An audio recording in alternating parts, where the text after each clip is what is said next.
Have you ever paused to wonder how life manages to reproduce itself with such, well, breathtaking precision, consistently passing on traits from one generation to the next? Yeah, it's pretty incredible. And then, almost paradoxically, how that very same process also generates the immense diversity we see all around us. Mm-hmm. Today, we're taking a deep dive into genetic continuity, pulling back the curtain on one of biology's most foundational topics. It's a big one. Our guide for this exploration is a comprehensive chapter from Essentials of Genetics, 10th edition, a leading textbook in the field. Really solid source. Our mission, to really extract the most impactful insights from the microscopic machinery inside a cell to the grand processes that ensure everything from your skin cells regenerating to the absolute uniqueness of every new offspring. So what's the big takeaway for us from all of this? Well, I think it's truly fascinating to see how seemingly simple biological mechanisms really underpin the incredible complexity of all life. And this dive will illuminate how disruptions in these precise processes can have significant real-world consequences, from genetic disorders to diseases like cancer. Okay, so to understand this incredible balance of continuity and diversity, we really need to start at the foundational level. What exactly is this genetic material, and how is it even organized inside a cell? Right. So at its core, the genetic blueprint for nearly all life forms is DNA, deoxyribonucleic acid. DNA. Okay. And this DNA isn't just a tangled mess. It's a linear sequence made up of functional segments we call genes. Genes. The instructions. Exactly. These genes are basically the instructions that direct all of a cell's activities. Now, to make this vast amount of DNA manageable, an organism's entire genetic library, including all its genes, is meticulously organized into structures known as chromosomes. Okay. You can sort of think of chromosomes as the compact, portable hard drives that carry your genetic information ready for delivery. That's a good analogy. And the absolute key here is that this genetic information must be transmitted with exceedingly high precision, both from one cell to its daughter cells, and, from parents to offspring. That idea of exceedingly precise transmission is critical. But how exactly does a cell achieve that precision? What are the mechanisms involved? Well, that precision is managed by two primary processes in cells with a nucleus: mitosis and meiosis. Mitosis and meiosis. Heard of them? Yeah, they both involve cell division, but their goals are quite distinct. Mitosis is all about creating exact copies. It leads to two daughter cells, each genetically identical to the parent cell, with the same number of chromosomes. Okay, identical copy. It's how your body grows and repairs itself, making more skin cells, that sort of thing. Got it. Meiosis, on the other hand, is the master of reduction and recombination. It halves the genetic content and chromosome number, which is absolutely essential for sexual reproduction. Essential because? Well, if we didn't have the genetic material before reproduction, the amount of DNA would just double with every single generation. Right. Chaos. Total chaos. Meiosis also introduces critical genetic variation, ensuring that offspring aren't just clones. It shuffles the deck, so to speak. So one for growth and repair, the other for reproduction and diversity. How do these two distinct processes, mitosis and meiosis, fit into the grand scheme of an organism's life cycle? Okay, the big picture is that genetic continuity across cell generations is maintained by mitosis. That's cell-to-cell copying. Right. While continuity and diversity for sexually reproducing organisms come from meiosis. Now, in diploid eukaryotic cells, like most of your body cells, genetic information is organized into pairs of homologous chromosomes. Homologous pairs, one from each parent. Exactly. One from your maternal parent, one from your paternal parent. Mitosis duplicates these chromosomes precisely and then distributes them evenly, transforming one diploid cell into two identical diploid daughter cells. Diploid to diploid, simple copy. Simple copy. Meiosis, by contrast, takes a diploid cell and distributes just one member of each homologous pair into each resulting gamete or spore, reducing the chromosome number to haploid. Diploid to haploid, that's the reduction part. That's the reduction. It's vital. And the brilliance of meiosis is how it generates immense genetic variability by shuffling those maternal and paternal chromosome combinations and through a process called crossing over. Crossing over. We'll get into that, I bet. Oh, definitely. And throughout all of this, both mitosis and meiosis, the genetic material condenses into those distinct visible structures we call chromosomes. They don't stay diffuse all the time. Okay. Before we dive deeper into the processes themselves, let's maybe zoom in on the stage where all this happens, the cell. How does its intricate structure relate to its genetic function? Yeah, good idea. Our understanding of cells truly exploded with the invention of the electron microscope. Before that, we saw blobs. Right, just the basics. Exactly. The EM revealed cells as these highly organized, bustling cities where structure and function are tightly intertwined, especially when it comes to genetics. So what are the key parts for genetics? Okay, well, while cells have many parts, let's zero in on the key players for our genetic story.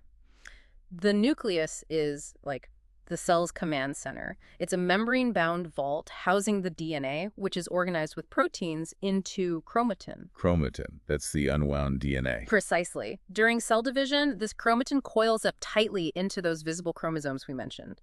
Inside the nucleus, you'll also find the nucleolus. Think of it as a tiny factory where ribosomal RNA is made, the first step in building ribosomes. And ribosomes make. Proteins. Out in the cytoplasm, the main cellular fluid, you find ribosomes themselves. These are the sites where genetic instructions from messenger RNA get translated into proteins, the real workhorses of the cell. Makes sense?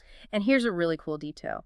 Mitochondria, the powerhouses making energy, and chloroplasts in plants, capturing sunlight. Yeah. They both contain their own unique DNA. Really? Separate DNA? Yep. They can actually duplicate, transcribe, and translate their own genetic material, almost like miniature cells within a cell. It's fascinating. Points to their evolutionary origins. Wow, okay. Anything else crucial? And finally, in animal cells, centrioles are crucial. They help organize the spindle fibers, those protein ropes, which are essential for pulling chromosomes where they need to go during division. Okay, so a lot of specialized parts working together. It sounds like a highly sophisticated system. How does this compare, then, to simpler life forms? What's the fundamental difference in how they manage their genetic material? That's where the distinction between prokaryotes and eukaryotes comes in. Big difference. Prokaryotes, like bacteria. Exactly, like E. coli. Prokaryotes are simpler. They lack a true nucleus and those other membrane-bound organelles we just talked about. Their genetic material is typically a single, long, circular DNA molecule, kind of compacted into a region called the nucleoid. No nucleus, just a nucleoid region. Right, it's not enclosed by a membrane. And the DNA doesn't coil and uncoil quite like eukaryotic chromosomes do. It's less complexly packaged. And eukaryotes. That's us. That's us. Plants, fungi, protists. Eukaryotic cells, by definition, possess that membrane-bound nucleus and all the complex internal compartments, the organelles we just discussed.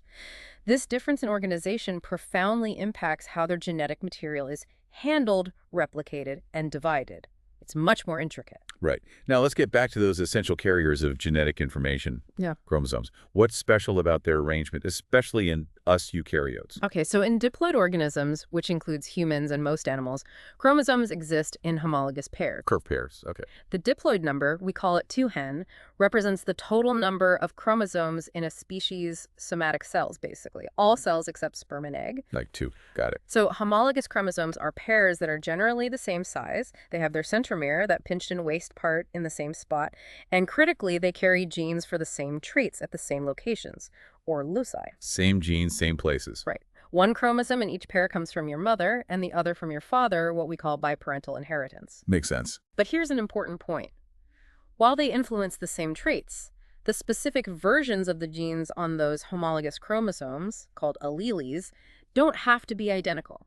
You might get a blue eye allele from one parent and a brown eye allele from the other. Ah, okay. So the gene is for eye color, but the alleles are the specific blue or brown. Exactly. That's a key source of genetic variation right there.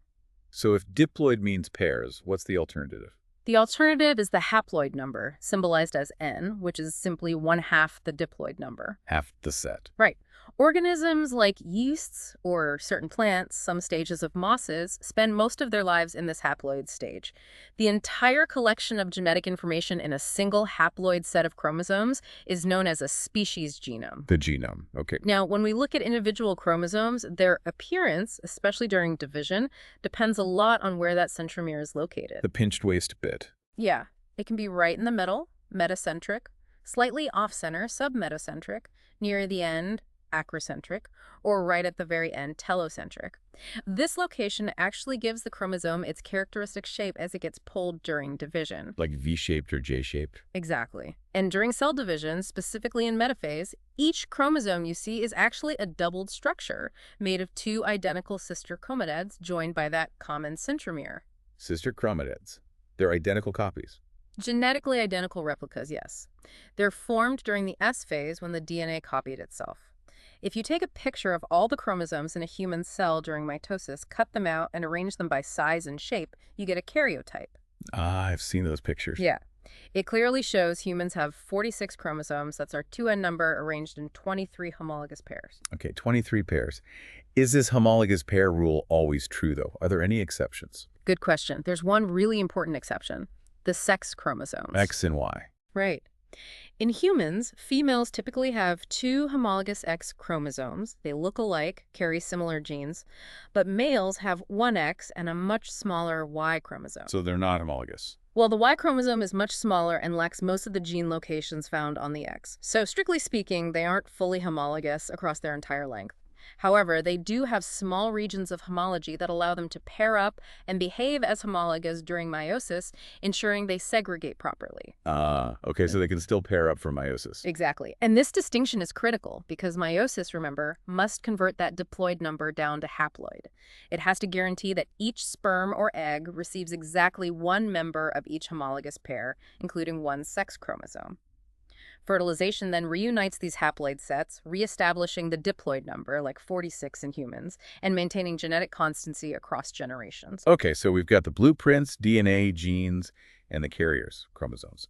Now let's talk about the cellular game plan, the cell cycle. Yeah. How do cells manage to divide so precisely, and what drives that whole process? Right. The cell cycle is the whole sequence of events, the life story of a cell, from the moment it's formed by division until it divides itself. It begins with interphase. Interphase, not dividing yet. Not actively dividing, no. It used to be called the resting stage, but that's totally wrong. It's incredibly active.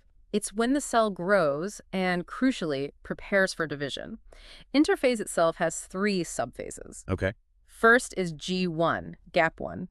This is a period of intense metabolic activity, cell growth, and differentiation. Cells are doing their jobs. At the end of G1, a cell either commits to dividing and enters the next phase, or it can exit the cycle and enter a non-dividing state called G0. Giro, like a holding pattern. Kind of. It's quiescent, non-dividing, but still metabolically active. Some cells stay in G0 permanently, others can be called back. Interestingly, cancer cells often have problems with G0. They might avoid it or rush through it, contributing to uncontrolled growth. Okay, so after G1, if it commits. If it commits, it enters the crucial S phase, synthesis. This is where the cell's entire DNA is replicated. Every chromosome is copied, turning each single chromosome into that doubled structure of 2 identical sister chromatids. That's the key duplication step. Absolutely. Then comes G2, gap 2. This follows DNA synthesis. The cell continues to grow, its volume roughly doubles, and it makes final preparations for the main event, the M phase. M for mitosis. Or meiosis. M usually stands for mitosis in the context of the basic cell cycle description, though meiosis is also a type of M phase. M involves nuclear division, called karyokinesis, followed by the division of the cytoplasm, cytokinesis. How long does all this take? It varies, but for human cells grown in culture, the entire cycle typically takes about 16 hours. Mitosis itself is often quite short, maybe less than an hour. G1 is the phase that varies the most in duration, depending on the cell type and conditions. Why is mitosis specifically so foundational? What makes it so absolutely critical, especially for us multicellular organisms? Oh, mitosis is absolutely essential for several huge reasons. In single-celled organisms, like amoebas or yeast, it's simply how they reproduce asexually. One cell becomes 2. Right. For multicellular organisms like us, it's the very basis of development and growth. You started as a single fertilized egg, a zygote, and mitosis generated the trillions of cells that make up your body. Mind-boggling. It really is. And throughout your life, mitosis is vital for wound healing and the constant replacement of cells in tissues that turn over rapidly. Think skin cells, the lining of your intestines, red blood cells. They're constantly being replaced via mitosis. The constant maintenance. Constant maintenance. But there's a flip side. If this carefully controlled process goes awry, if cells lose control of their division and just keep dividing unchecked, that's the basis of tumor formation and cancer. So understanding mitosis is also key to understanding cancer. The precision, especially of karyokinesis, nuclear division, is paramount. The chromosomes must be exactly replicated and then perfectly partitioned so the 2 daughter nuclei are genetically identical to the parent cell. Cytokinesis then finishes the job, dividing the cytoplasm and enclosing the newly formed cells. Okay, the precision is key. Now let's get into the mechanics. How does the cell actually manage this complex division step by step? Walk us through that cellular dance of mitosis. Absolutely. It's truly a remarkable, highly choreographed process, unfolding in 5 discrete stages, usually following interphase. Remember, in interphase, the chromosomes are relaxed, extended, uncoiled, existing as that diffuse chromatin. Right, the yarn state. Exactly. Then begins prophase, the first stage, often the longest part of mitosis. Several things happen here. In animal cells, structures called centrioles migrate to opposite poles of the cell. They act like organizing centers for the spindle fibers. The protein highways. The protein highways, yeah, made of tubulin. At the same time, the nuclear envelope, the membrane around the DNA, starts to break down, as does the nucleolus inside it. And most dramatically, those diffuse chromatin fibers begin that intense coiling and folding we talked about. They condense into distinct, visible, thread-like chromosomes. Now we can see them. Now we can see them. By the end of prophase, each chromosome is clearly visible as that double structure. 2 identical sister chromatids tightly joined at their centromere by special protein complexes called cohesin, which actually formed back in the S phase. Okay, that's prophase. What's next? Next, we move into prometaphase and metaphase. During prometaphase, the nuclear envelope is gone, and the condensed chromosomes start to migrate towards the metaphase plate. The middle line. Exactly, an imaginary equatorial plane right in the middle of the cell. They attach to the spindle fibers via a protein structure on their centromere called the kinetochore. It's like a handle for the spindle fibers to grab onto. Got it. Then an enzyme called separase starts to degrade the cohesin, holding the sister chromatid arms together so the arms can separate a bit, but they remain firmly attached at the centromere, which is protected by another protein called cohesin for now. By the end of metaphase, all the chromosomes are lined up with their centromeres precisely on that metaphase plate. The arms might dangle off randomly, but the centromeres are perfectly aligned. It's a critical checkpoint. Lined up and ready. Then what? Then comes the most dramatic and usually shortest stage, anaphase. This is where the actual distribution happens. The protective cohesin is degraded, allowing separase to cleave the remaining cohesin right at the centromere. The final connection breaks. It breaks. This causes the sister chromatids to sharply pull apart or disjoin. As soon as they separate, each chromatid is considered a full-fledged daughter chromosome. So the chromosome number temporarily doubles. In a sense, yes. The count of individual chromosomes doubles briefly. These daughter chromosomes are then rapidly pulled towards opposite poles of the cell by the shortening spindle fibers.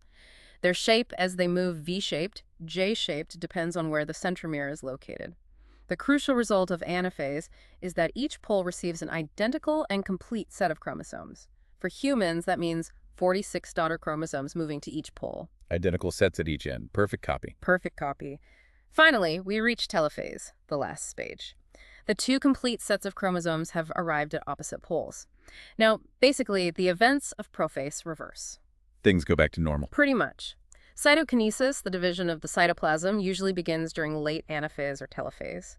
In plant cells, a new structure called a cell plate forms across the middle, eventually becoming a new cell wall.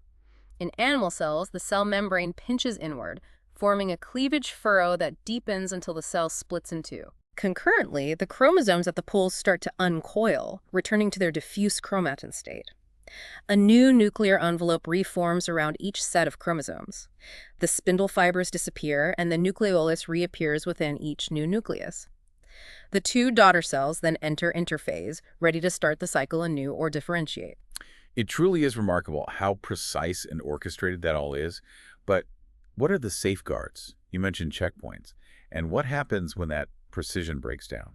That precision isn't left to chance, absolutely not. It's governed by a very sophisticated, genetically regulated program, a control system that's been highly conserved throughout evolution. It's similar in yeast and humans, which is amazing. Wow. And when this intricate regulation is disrupted, that's when you can get uncontrolled cell division, which, as we said, is the hallmark of malignancy or cancer. Researchers discovered key control points by studying cell division cycle CDC mutations, initially in yeast. Mutations that mess up the cycle. Exactly. They found that the normal products of these genes are often enzymes called kinases.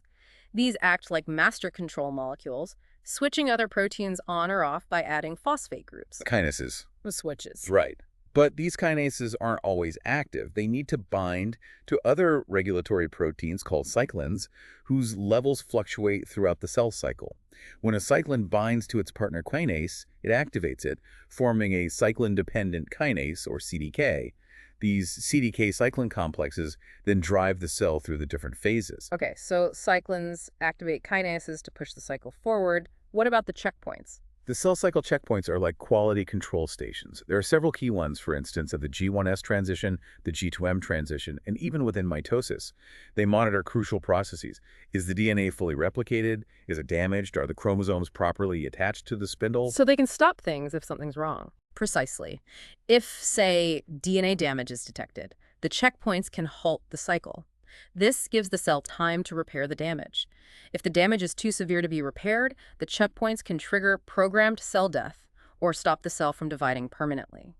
This is a crucial anti-cancer mechanism, preventing potentially harmful mutations from being passed on. That makes perfect sense. Now, we mentioned tubulin earlier.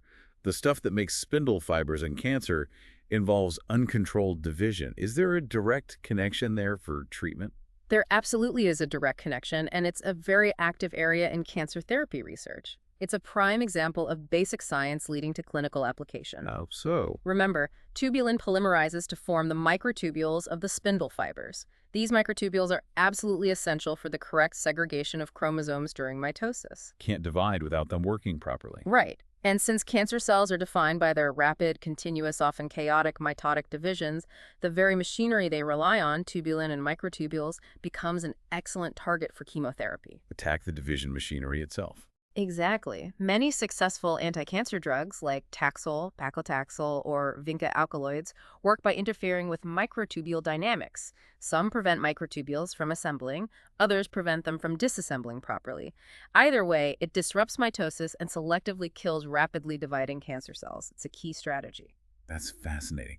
And thinking about other real-world consequences, how do external factors, like, say, medical treatments, impact these incredibly precise division processes? That's a really important consideration. A clear example comes from the treatment of certain cancers, like Hodgkin disease, particularly in younger patients. Okay. The chemotherapy and radiotherapy used are designed to kill rapidly dividing cells, which is great for targeting cancer, but It hits other rapidly dividing cells, too. exactly. Like the cells involved in sperm production in the testes. The early stages of sperm development, the spermatogonia and primary spermatocytes, are undergoing rapid mitosis and meiosis. These dividing cells are highly susceptible to the disruptive effects of chemo and radiation on cell division. So it can affect fertility. It can, yes. Patients might experience a temporary decrease in sperm count, or even temporary production of sperm with abnormal chromosome numbers because the meiotic divisions got messed up. Mature sperm, however, which are no longer dividing, are generally less affected. Is the effect permanent? Often, thankfully, it's temporary. Normal sperm production typically resumes within months after treatment stops, but it really underscores the critical importance of genetic counseling before starting such therapies, especially for younger patients, to discuss potential impacts on fertility and options like sperm banking for preservation. Right, that makes a lot of sense. Yeah. Okay, so if mitosis is all about making identical copies for growth and repair, then meiosis, you said, is about creating something wonderfully new and unique. How does it manage to both have the chromosomes and generate so much genetic variation? That really is the magic of meiosis. Its primary job, structurally, is to produce haploid gametes, sperm and eggs, or in plants and fungi, haploid spores. Each gets just one complete set of chromosomes. Having the number. Having the number. So when fertilization occurs, when sperm meets egg, the two haploid sets combine, neatly restoring the diploid number for the next generation. But meiosis does two other absolutely pivotal things for variation. Okay, what are they? First, it generates unique combinations of maternal and paternal chromosomes in each gamete. Remember those homologous pairs, one from mom, one from dad? Yeah. During metaphase of meiosis, these pairs line up at the center of the cell, but how they line up is completely random for each pair. Mom's chromosome, #1, might face left, dad's right. But for chromosome #2, it could be the other way around. With 23 pairs in humans, the number of possible combinations is huge, over 8 million. This is the physical basis for Mendel's principle of independent assortment. Wow, okay, random shuffling of whole chromosomes. What's the second source? The second, equally powerful source is crossing over. This is a physical exchange of genetic material, actual swapping of DNA segments, that happens between non-sister chromatids within each homologous pair during prophase I. Non-sister, meaning one maternal chromatid and one paternal chromatid. Exactly. They physically break and rejoin, swapping pieces. This creates mosaic chromosomes that are unique blends of maternal and paternal genetic information on the same chromosome.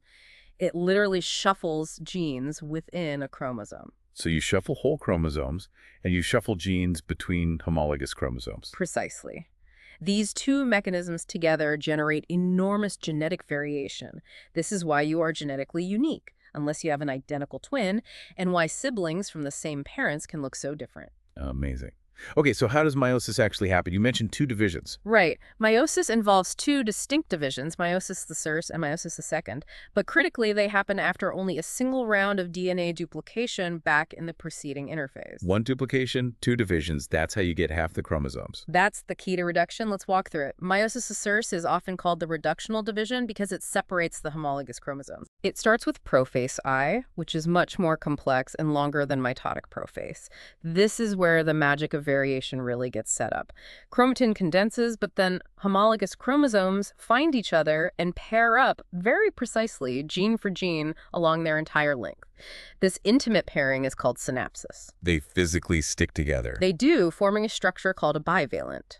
Since each chromosome was already duplicated into sister chromatids, each bivalent actually contains 4 chromatids total, forming a tetrad. 4 chromatids all bundled up. All bundled up, and it's within this tetrad structure that crossing over occurs. Those non-sister chromatids intertwine at specific points called chiasmata, singular dot chiasma. These chiasmata are the visible signs of where the physical exchange of DNA segments has happened, creating those mosaic chromatids. Meanwhile, the nuclear envelope breaks down, spindle fibers form, just like in mitosis. So pairing and crossing over are unique to prophase I. Absolutely key differences. Then comes metaphase I. The chromosomes are now maximally condensed. The tetrads, held together by the chiasmata, often near the ends by now, line up on the metaphase plate. But unlike mitosis, where individual chromosomes line up, here it's the tetrads, pairs of homologous chromosomes, that align. Pairs line up. Pairs line up, and crucially, as we said, the orientation of each tetrad is random maternal facing one way, paternal the other, independently for each pair. Huge source of variation. Right, the independent assortment. Exactly. Next is anaphase I. Here's another critical difference from mitosis. The centromeres do not divide. Sister chromatids stay together. Sister chromatids stay together. Instead, the homologous chromosomes of each tetrad separate. One entire duplicated chromosome, still consisting of 2 sister chromatids, now called a dyad, is pulled to each pole. This separation of homologous pairs is called disjunction. So each pole gets half the number of chromosomes, but each chromosome is still doubled. You got it. That's the reductional part, reducing the chromosome set number from diploid to haploid. Mistakes here, where homologs fail to separate, non-disjunction, are a major cause of conditions like Down syndrome. At the end of anaphase the start, each pole has a haploid set of these dyad chromosomes. Okay, then telophase I. Telophase I follows. Nuclear membranes might briefly reform around the dyads at each pole. Cytokinesis usually occurs, splitting the cell into 2 daughter cells. These 2 cells are now considered haploid because they only have 1 chromosome from each original homologous pair, even though each chromosome is still a dyad, 2 chromatids. There might be a short interphase, but critically no DNA replication occurs before meiosis II. No S phase between meiosis and sick. Absolutely not. That's vital. Now, on to the second meiotic division, meiosis II. This is often called the equational division because it's much more similar mechanically to mitosis. Its purpose is simply to separate the sister chromatids of the dyads that were produced in meiosis I. Like mitosis, but starting with haploid cells. Exactly. So, prophase II is generally brief. The dyads just prepare. In metaphase II, the dyads in each of the 2 cells line up individually on the metaphase plate, just like chromosomes do in mitosis. Single file line this time. Single file. Then, in anaphase II, the centromeres finally divide. The sister chromatids of each dyad separate and are pulled to opposite poles. Once separated, each is now called a monad, a single, unreplicated chromosome. Ah, so now we have single chromosomes moving apart. Correct. Finally, telophase 2. The monads arrive at the poles, nuclear envelopes reform, chromosomes decondense, and cytokinesis occurs again, dividing each of the two cells from meiosis the sixth. So the final result is? The final result is 4 haploid cells, gametes or spores. Each contains a single set of chromosomes, monads.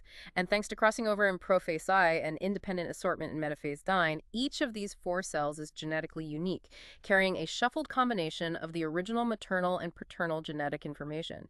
It's an incredible system for generating diversity. It really is. Okay, so meiosis creates these haploid gametes, but you hinted the process isn't identical for making sperm versus eggs. Can you walk us through those distinctions in gametogenesis? That's right. While the basic nuclear events of meiosis, the chromosome movements are the same, the overall development, especially the cytoplasmic division, differs significantly between males and females. This process is called gametogenesis. Okay, let's start with males. In males, sperm production, or spermatogenesis, takes place continuously or periodically in the testes. It starts with a diploid germline stem cell called a spermatogonium. Okay. This spermatogonium grows and develops into a primary spermatocyte, which is the cell that undergoes meiosis the first. Now, importantly, the cytoplasmic division in meiosis is equal. It produces 2 identical-sized secondary spermatocytes. These are now haploids containing those dyad chromosomes. 2 equal cells after meiosis the surf. Yes. Then, both of these secondary spermatocytes undergo meiosis the second, again with equal cytoplasmic division. Each one produces 2 haploid spermatids. So 4 spermatids total, all the same size. Exactly. These spermatids are basically round, non-motile cells. They then undergo a final maturation process called spermiogenesis. This isn't cell division, it's differentiation, where they develop the characteristic sperm shape with a head, midpiece, and tail, becoming motile spermatozoa, or sperm. So the final tally is 4 functional equal-sized sperm from 1 primary spermatocyte. Correct. 4 viable haploid sperm ready to swim. Okay, now how does it differ in females? In females, egg formation, or oogenesis, occurs in the ovaries, and the big difference is unequal cytokinesis. It's all about conserving resources for the potential embryo. Conserving cytoplasm. Exactly. It starts similarly with the diploid oogonium. This develops into a primary oocyte, which then enters meiosis the first. But here's the key difference. When the primary oocyte divides in meiosis the first, the cytoplasm divides very unevenly. How unevenly? One daughter cell, the secondary oocyte, gets almost all the cytoplasm packed with nutrients, mitochondria, ribosomes, everything an early embryo needs. The other cell, called the first polar body, gets a full set of dyad chromosomes, but virtually no cytoplasm. It's tiny. So 1 giant cell and 1 tiny one. Precisely. The secondary oocyte then begins meiosis the second, but often pauses. For example, in humans, it arrests in metaphase 2 and only completes meiosis if fertilization occurs. Only finishes if a sperm arrives. Generally, yes. When or if it does complete meiosis the second, cytokinesis is again unequal. It produces 1 very large ootid, which quickly matures into the ovum, or egg, and another tiny second polar body. The first polar body might also divide, creating 2 small polar bodies. The end result is 1 big egg and a couple of tiny polar bodies. Exactly. 1 large, nutrient-rich ovum ready to support embryonic development, and 2 or 3 small polar bodies that basically just contain the discarded sets of chromosomes and soon degenerate. It's a very efficient way to produce a well-provisioned egg cell. So the why behind that significant difference in cytoplasm distribution is entirely about setting up that developing embryo for the best possible start, making sure it has enough resources. Exactly. It's a fantastic example of how cellular processes are beautifully adapted for reproductive success and the survival of the species. Form follows function perfectly here. Okay, that makes sense. What's the broader significance of meiosis then, beyond just human reproduction? How does it play into the larger tapestry of life? Meiosis is absolutely fundamental to the successful sexual reproduction of all diploid organisms across the vast tree of life. It's the conserved universal mechanism for that crucial reduction of genetic information from diploid back to haploid. In animals, plants, fungi. All of them that reproduce sexually. Yeah. In animals, as we've seen, it directly forms the gametes. In plants, it's slightly different. Meiosis typically forms haploid spores first. These spores then grow, often by mitosis, into multicellular or single-celled structures, the gametophyte generation, that eventually produce the haploid gametes. The alternation of generations in plants. Exactly. Meiosis and fertilization are the critical bridges between the diploid sporophyte and haploid gametophyte stages. And in many fungi, meiosis occurs right after fertilization, leading to a life cycle dominated by the haploid stage. But the profound impact, beyond just chromosome number, is genetic variation. The shuffling. The shuffling. Through crossing over and independent assortment, meiosis massively reshuffles alleles, creating novel combinations in every generation. This genetic diversity is the raw material for evolution. It's absolutely vital for adaptation, allowing populations to respond to changing environments, resist diseases, and ultimately persist over time. It's truly a cornerstone of both biological continuity and biological change. It really drives home how central these processes are. Okay, finally, let's circle back to something we touched on much earlier. Why can we only physically see chromosomes during cell division, during mitosis or meiosis, but not when the cell is just going about its normal business in interphase? Yeah, that's a great question to end on, and it really highlights the incredible feat of DNA packaging that happens inside the nucleus. It's all about condensation and decondensation. Being unpacking. Exactly. During interphase, when the cell is actively transcribing genes, replicating its DNA, and generally doing its metabolic work, the genetic material exists as long, thin, dispersed chromatin fibers. Think of it like many, many strands of extremely fine, tangled threads spread out in the nucleus. Accessible but messy. Accessible, yes, which is crucial for genes to be read, but too diffuse and decondensed to be seen as distinct structures, even with a good light microscope. However, when the cell gears up for mitosis or meiosis, it needs to accurately segregate that huge amount of DNA. Imagine trying to perfectly divide that tangled mass of thread into two equal halves. Impossible. Right, it'd be a nightmare. A total mess, leading to breaks and errors. So the cell performs this incredible feat of packaging. The chromatin fibers undergo an extreme hierarchical process of coiling and folding, wrapping around proteins called histones, then coiling again and again. Tighter and tighter. Tighter and tighter. This compacts the DNA thousands of times, some estimates say, maybe 5,000-fold or more in length. It transforms the diffuse chromatin into the compact, distinct, and highly visible rod-like mitotic chromosomes that we can actually see under the microscope during prophase and metaphase. This condensed state makes them manageable units that can be efficiently sorted and moved by the spindle fibers without tangling or breaking. So condensation is essential for division. Essential for accurate segregation. Then, once division is complete, usually during telophase and early G1 of the next interphase, the chromosomes unwind again, returning to their dispersed chromatin state. Unpacking again. Unpacking again, so that the DNA is once again accessible for the cell's everyday business of reading genes and preparing for the next potential replication. It's this dynamic cycle of condensation and decondensation that allows the cell to both use its DNA effectively and divide it accurately. A truly remarkable example of structure perfectly serving function. So what does this all mean for you listening in? We've journeyed from, well, the fundamental structure of DNA within a single cell, all the way to the intricate choreography of chromosomes that ensures both life's remarkable continuity and its astounding diversity. It's really a testament to the incredible precision woven into the fabric of biology, isn't it?